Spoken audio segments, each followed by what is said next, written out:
أعوذ بالله من الشيطان الرجيم. بسم الله الرحمن الرحيم. يا أيها المزمل قم الليل إلا قليلا نصفه وانقص منه قليلا أو زد عليه ورتل القرآن ترتيلا إنا سنلقي عليك قولا ثقيلا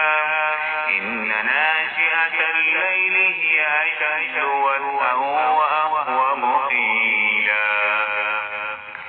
إن لك في النهار سبحا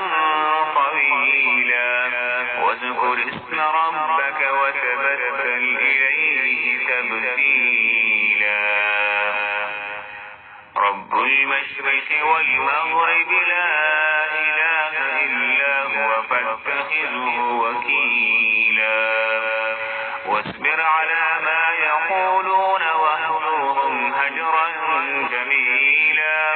وذرني والمكذبين أولي النعمة ومهلهم قليلا إن لدينا أنكالا وجحيما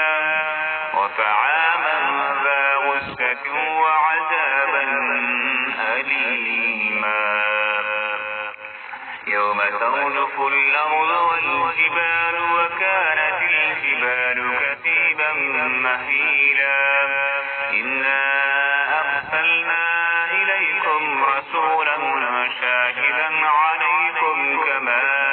أرسلنا إلى فرعون رسولا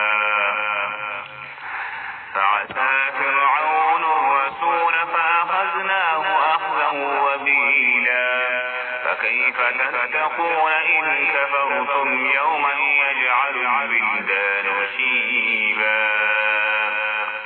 السماء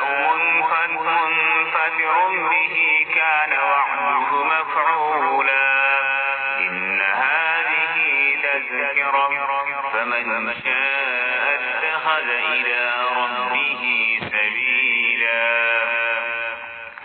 إن ربك يعلم أنك تقوم أدنى من ثلثي الليل ونصفه وثلثه وطائفة من الذين معك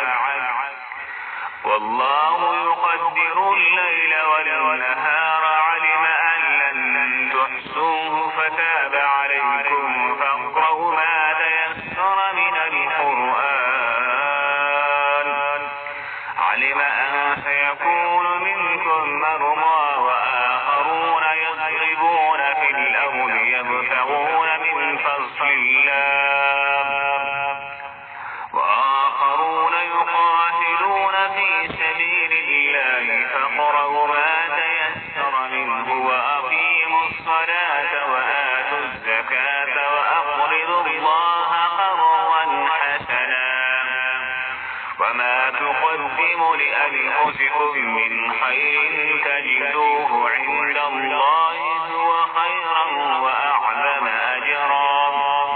واستغفروا الله إن الله